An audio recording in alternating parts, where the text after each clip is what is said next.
Hi and good morning and welcome to the channel. Okay, so this is the start of a next chapter in my off-grid life, if you like.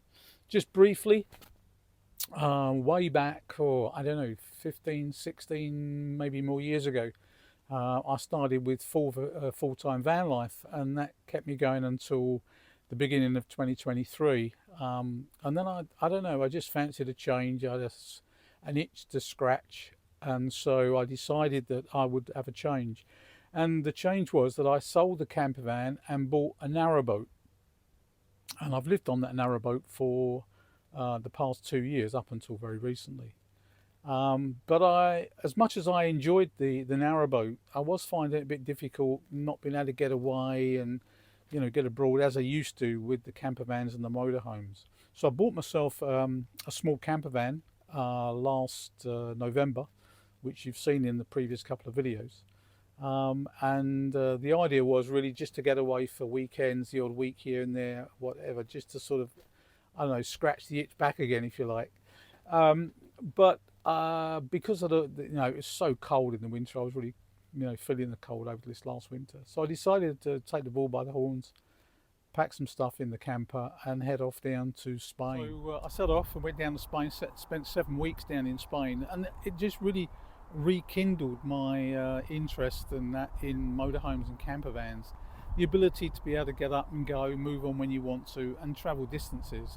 I mean, the average speed in a narrowboat is about 2 miles an hour if you're taking consideration going through the locks and everything else. So what I can do in an hour or a couple of hours in a motorhome would take me days on a narrowboat. So I decided that I would sell the small camper van and buy something bigger that I could live in. And I considered going back into a camper van. For many years I had a long wheelbase Sprinter which I'd converted. But I don't know, I just fancied something a little bit bigger, something a little bit more comfortable, with a little bit more space inside. And so rather than go down the route of another camper van, I decided to go for a motorhome.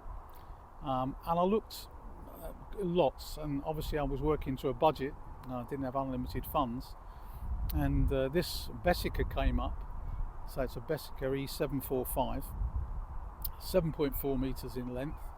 And it's a 4-berth, but basically you've got the main bed, if you like, is above the cab, and then the lounge converts into another double. But it was the luxury version, so it's got leather upholstery, and it's got a full cooker, it's got a separate fridge freezer, a separate shower cubicle. So it's a great thing to be able to live in, as opposed to just sort of rough it in.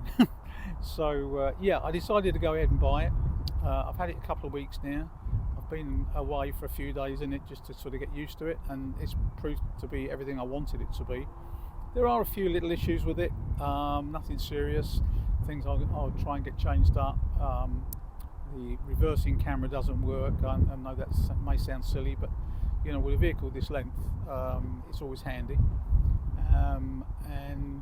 So there's a few little issues I want to get sorted with it, but overall I'm really pleased with it for what I paid for it, and looking forward to the future. So hopefully you'll join me on my travels. But let me show you the inside, and you'll see what I mean about the luxury version. This is my new home. It's a Bessica E745. It's a 2006 model, and it's 7.4 meters in length, and it's basically a 4-berth. As you can see, it's got a box on the back which I'm going to take off, I think. It's got a tow bar, etc. Drives really well. I'm very impressed with the way it drives. It's a 2.8 JTD engine, supposed to be one of the best that Fiat made, so it's good from that point of view. I'll show you inside shortly. Okay, so this is the inside. As I said, it's a Bessica E745. I think it was called the luxury version or the luxury edition, I'm not really sure. But as you can see, I've got a nice lounge area which has got leather seated, and plenty of room. I mean, you could get 6 or 8 people in here, I should think, sitting down with drinks, no problems at all. And if I come forward into the cab area, I'll say both the seats are leather, and then you've got the dashboard there. I've got the blind slightly up, that's why the windscreen looks a bit narrow. But yeah, it's a 2.8 turbo diesel. I'm told this is one of the best engines that Fiat actually made, and it certainly drives superbly. Can't fault it at all from the driving point of view. It's got the wooden trim, and it's also got the blinds on the windows. Okay, so then coming back a little bit, up here I've got my double bed, which is the permanent bed. It does lift up a little bit from here, but it only goes probably up to here. But I can get underneath it into the driver's seat, no problems at all. So I just leave it down all the time. So that's good, and it's a nice comfortable bed as well. But if I turn round and then I'm looking down through the van, I've got plenty of cupboard space, as you can see. I've got 3 cupboards on this side, and I've got 3 cupboards on this side. And then as I walk forward, you can see once again I've got cupboard space here. This is the TV cabinet. There's a TV in there at the moment. I've got my Wi-Fi set up on the wall there as well. Nice place for my little jackery. And then we're in the kitchen area, and the kitchen area once again has got plenty of storage. There are cupboards all along the top, and then if I come down you can see I've got a full size oven and grill. It's got 3 gas hobs at the top and 1 electric for when I'm hooked up, which is not very often, but it's there if I ever need it. Again, lots of cupboard space.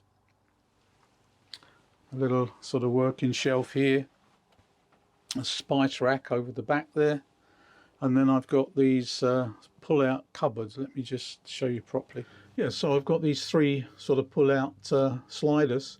One, as you can see, I'm using for various spices and cans and bits and pieces, and then the top 2 I'm using for cutlery and cooking utensils, etc, etc. So yeah, really good from that point of view. And I've said I've got a full-size cooker, but I've also now got a large fridge and freezer. So you can see a nice large fridge, and it has got a separate freezer compartment up here, which is also quite large. So yeah, can store a lot of food. And then walking through, we come into the bathroom area. Hi. In the bathroom area, I've obviously got my my loo, which is a Thetford, and then I've got a completely separate shower cubicle, which is quite nice. I've got plenty of cupboard space once again in here. 2 cupboards up there. Obviously there's a window directly out the back, and then if I turn around, I've got obviously the mirror spaces, and then I've got a wardrobe unit in here. Bit of storage underneath. And then coming back, I've got the vanity basin and cupboards underneath as well. So yeah, overall I've got lots and lots of space. So yeah, overall I'm really happy with my my purchase. Looking forward to getting away in it for the longer term. But yeah, so far as the driving is concerned, it's really good to drive. I've been keeping a note of the consumption, and I'm averaging around 27, 28 to the gallon, which for the size of the motorhome, it's 7.4 meters long and 2.2 or 2.3 meters wide. So yeah, it's a big old bus. So that consumption is pretty good. I'm quite pleased with that. So yeah, this is my new home. And yeah, I look forward to taking you with me on future trips. So yeah, thanks for joining me. If you're new here, hopefully you'll stick around and subscribe, ring the bell, so you'll get notified when I put up new videos. And for those of you that have been following me for a while, thanks for sticking with me, thanks for coming back, and I'll look forward to seeing you all on the next one. Stay safe.